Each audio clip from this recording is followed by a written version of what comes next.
આ વર્ષે ઉજવાયેલા 8મી માર્ચના રોજ દહેગામ તાલુકાના સાપા ગામે રમેશ ચૌધરી, ગુજરાત રાજ્ય મીડિયા સેલ, ભારતીય નારી એકતા સંગઠનના પ્રમુખ દ્વારા આ વર્ષે નારી એકતા સંગઠનના નેતૃત્વ હેઠળ એક સરસ કાર્યક્રમ યોજ્યો હતો, જેની અંદર દહેગામ તાલુકાના ઓમ શાંતિ સેન્ટર ચલાવનાર બહેન શ્રી જયશ્રી દીદીને અહીંયા આમંત્રિત કરવામાં આવ્યા હતા.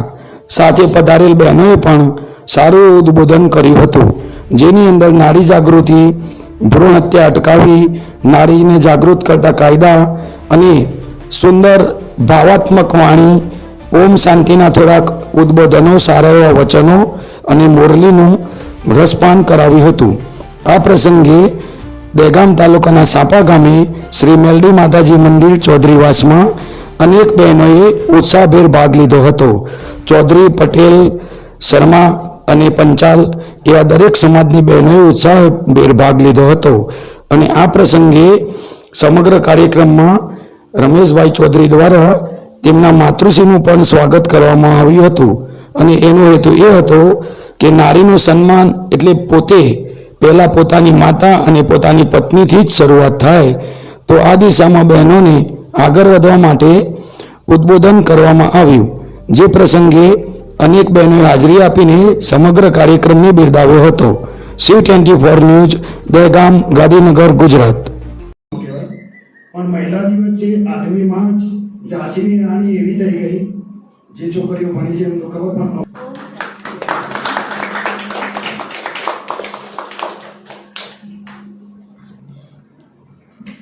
જોશથી તાલીઓનો ગણગાટ બોલાવીએ.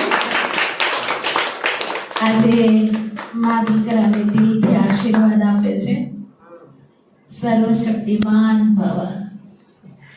કે નારી તો નારાયણી અને નારી રતનની ખાણ, નારી ફળવાળની પછી સંત પ્રહલાદ તુકારામ.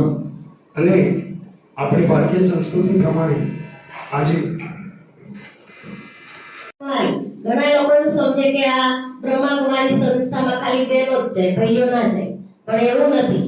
બધાય ભાઈઓ આવે છે, બહેનો આવે છે, બાળકો આવે છે, બુઢાઓ આવે છે, બધાય જ આવે. કોઈ પણ નાત જાત ભેદ રહિત બ્રહ્માકુમારી સંસ્થા આંતરરાષ્ટ્રીય શૈક્ષણિક સંસ્થા છે, જ્યાં કોઈ પણ ધર્મના લોકો કે કોઈ પણ નાત જાતના લોકો આવી શકે છે. એ મહિલાઓને યાદ કરીએ કે જેને આપણા જીવનની અંદર ઘણી મોટી ક્રાંતિ સર્જી છે.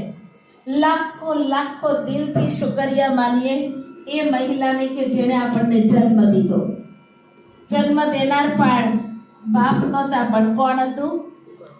માં હતી.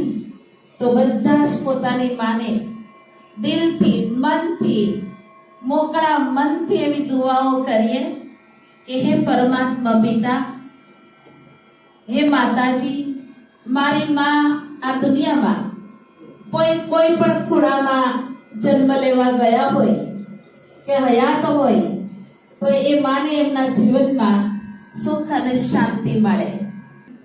અને જવાબદારી નાખો, એક વખત એની ઉપર નાખી જુઓ.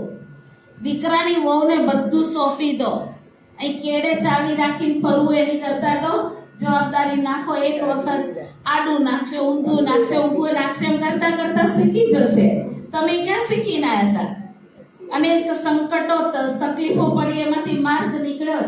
એમ વહુને પણ એક્ટિવ કરવા માટે જવાબદારી એમની માની નથી. કોની છે? સાસુની છે. સાસુ માં કરતા પણ ડબલ છે. વાત તો હતી 100 સાસુ એટલે માં કરતા પણ 100 ગણી વધારે.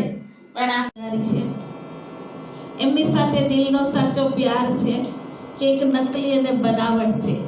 તમે બધા અનુભવી છો. તમે ક્યારેક વૃક્ષારોપણ કર્યું હશે. એક કુંડામાંથી છોડ જ્યારે લઈને બીજા કુંડામાં વાવવાનો હોય તો આમ માટી ઝાટકીને લઈ જઈએ કે માટી સહિત લેવાનો પ્રયત્ન કરીએ. બરાબર?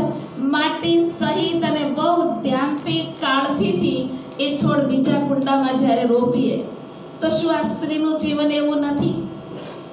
મા બાપના પિયર પક્ષની અંદર રહેતા અને માટી સહિત, સંસ્કારો સહિત માતા પિતા બીજા કુંડામાં સંસારમાં સાસરીમાં જ્યારે તમારું વૃક્ષારોપણ કરે, બીજા ઘરમાં આપણું વાવેતર થાય અને ત્યાં જઈએ એટલે શું થાય છે ખબર છે?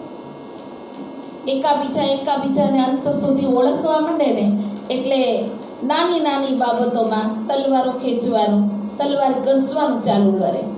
પહેલાં તો હા મારી સાસુ આમ બોલી ગયા ને, વારો આવવા દે એમનો, પાછો એક તલવારનો લહરકો ઘસી નાખે. એમનો વારો આવે ત્યારે એમને નાચો કે વહુ છે ને એ સાસુ બની ગયા છે અને સાસુ છે એ